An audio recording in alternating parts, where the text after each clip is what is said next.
Uwa Yanthatlaga popi Thabana Umang Kanba Ngamloi lam khopchillaga shajinbana wetland Kanba Ngamloi haina Chief Minister Nongthombam Biren na phongdokkhre. Directorate of Environment and Climate Change na sinduna Kanchipuda leiba leisang hiden da pangthokpa World Wetlands Day gi thoramda wafam asi phongdokladuna mahakna makha na hai lengang na kupna khanaraba tungda lamdam asigi puwariga sagonariba mafam ama oiriba leisang hiden da thoramase pangthokpane Kumja lisingani sukna mari dat nambul turel gi fibam ase asuki matik fatana leirame adubu miyam gi mihut oraklaba madung da turel asigi fibam phagathanaba akanba mawngda khonarakhibane nakalamarom da chingi mafam kayada umang wamang paktakna na kokthokuna popi pambi thare masina tungan ba drug kaya puthokuna miyoi kaya gi punse manghalle umang wamang paktakna na kokthokiba asina ngaside chingda nong tarabasu turel da ising leitre Oyakliba Pibam Masida Tumina Yengduna Laiba Yaraktabana, Langana Umang Koktorakliba Singasi Tingdamba, Honabane,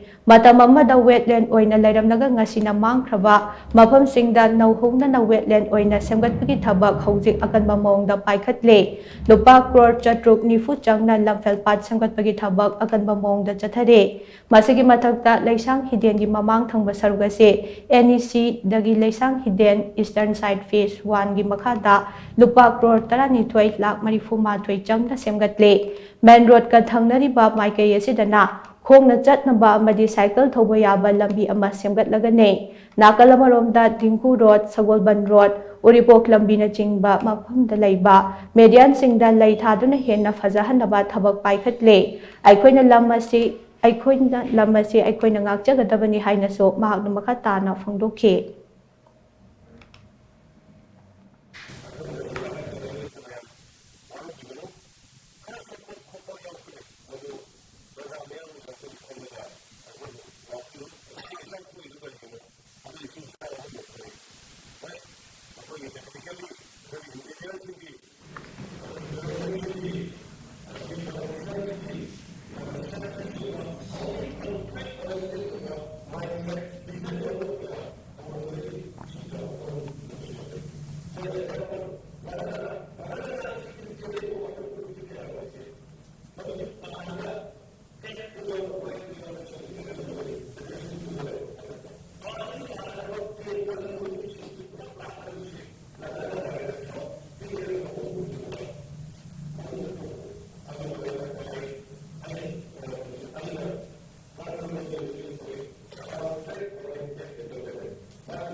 Protecting wetlands for our common future haiba theme da pangthokiba thoromaduda Forest Environment and Climate Change Minister Thongam Biswajit na hai yamna ngalingai matamdagi hauraga malengi wetland singa se tapna mangtharakle miyoi baga tatna thanaba yadraba wetland singa se kannaba kumjali singa maga chamapan humputara nithoi da Ramsar Convention pangthokna kumjali singa maga chamapan marifutara humdoi gi February ani dage malengi oina wetlands day gi thoram pangthokna lakpane state asigi oina su leijaramba wetland sing mangtharakliba asi kannaba akonba mawongda honnade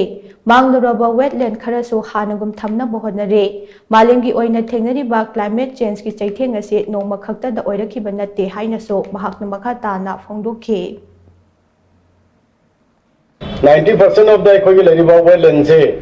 early 1700 tagi mang bhaure aduna si mang ko mayam sina pengasi Ramsar habisi karigeno Ramsar Convention na wetland convention na 1971 da paktok kyudo ke treaty yama sign tamner harakanda 1997 dagi ngasi wetland world wetland day ji pangtho lakpani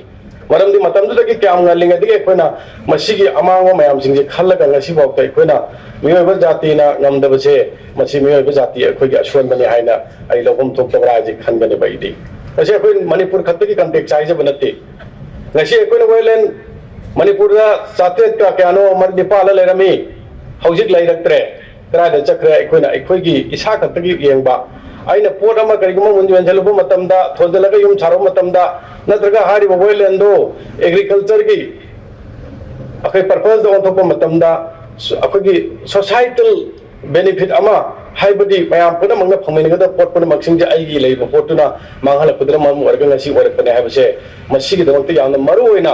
अकोइ national अमदि international level की awareness अमदि raise तौरेसे सिननि हाबसे कोइ मयाम खमिनबा तंगाय पदेना खली